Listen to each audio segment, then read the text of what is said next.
But making the transition to start thinking linearly and about intervals and about what notes are in the chord in a melody, up and down, that's like the next plateau to get to focus on. And so when I have students trying to do that, I make them learn actual melodies that vocalists are singing that they love, hooks that they can't get out of their head, and then put language to it. This is a 9, which is the fifth of the 5 chord, which is why this hook works, right? Put the language to it, and when you do that, it removes you from I'm on this fret and this string. It makes key irrelevant. It makes whatever everything else, what finger you're using, irrelevant, because what makes it what it is that note in the melody over this chord at this time with that word, and that's why you can't get out of your head. Right.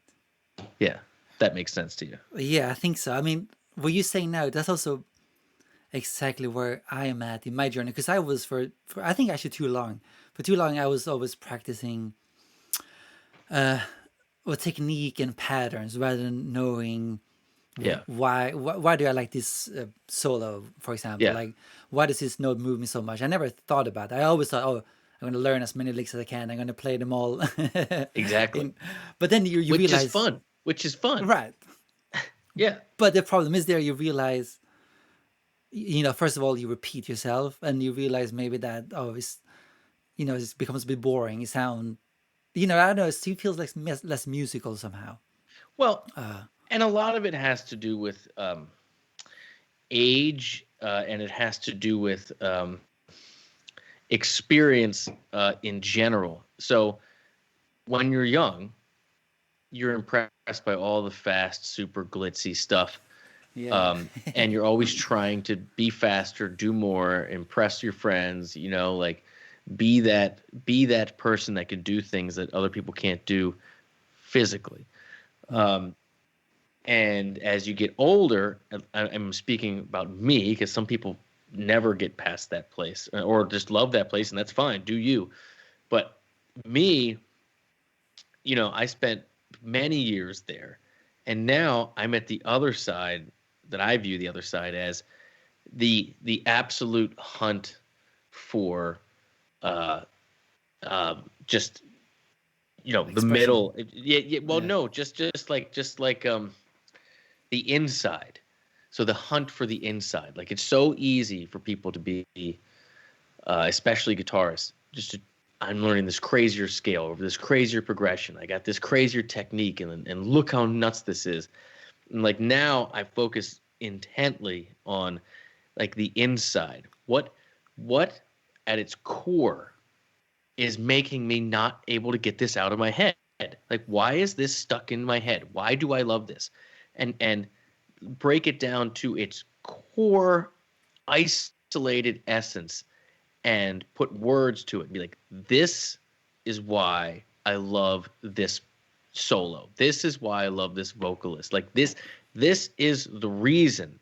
So for me, it's all about like, okay, let's start with the things that I absolutely adore and can't get out of my head. And those are never licks, right? Those are always like things that you could sing or hum, Hmm. and putting words to it. Why do I love that? And that is kind of like the path I'm on now. And that's one of those things that the Dead has helped out with incredibly because they have so many melodies over specific chords tied with the lyrics that are very, very, very poignant, potent things. And so that's kind of the vein I'm on right now. So But that's awesome. So do you mean when you find something that you want to find the truth of, what I want to call it, inside, does that go back to knowing, okay, which chord is being played, which note is this person playing, etc., and then is it yeah, deeper than that? I will give you an example. Hold on. Let Sure. me let me see if I can go ahead and add a guitar sound in here and have it work. Yeah, yeah. Let's see if you can. Let's see if you can hear this. Oh. Can you hear this? Yeah. Okay, so let's make sure I'm in the screen here. So here's what I mean. Well, since we're on the Allman Brothers vein, this is also one of my favorite examples to do. We all know the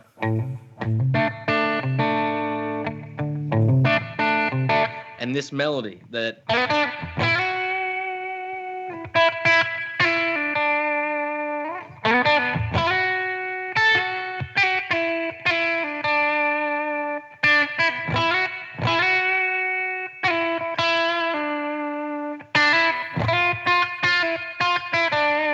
right? That major thing over D major, like it's stuck in your head. But when he goes to this,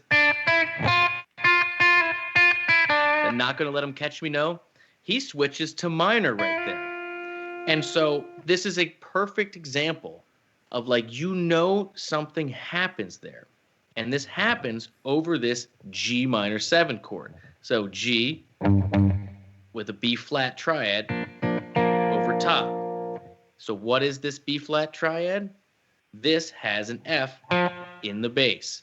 That is the 5th of this B flat chord, which is, of course, that melody note which he hammers, right? That is that minor third.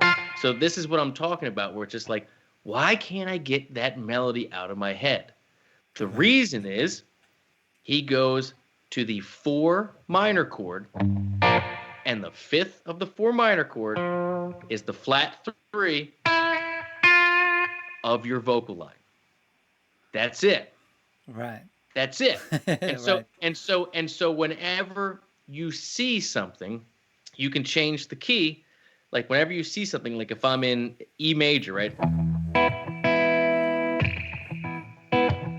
And then have it go to a 4 minor.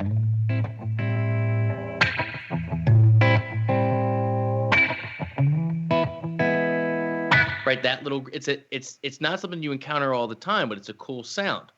And you go to come with a melody over that. Again, I'm not thinking chord shapes, I'm not thinking boxes. All I'm thinking is 1, 2, 3 major from E, you know.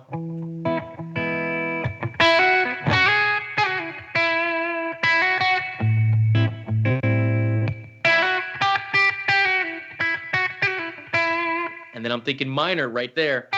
But all I'm doing is I'm changing that third note. I'm thinking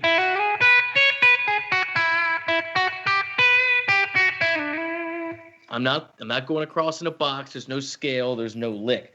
And so that is a perfect example of what I'm talking about.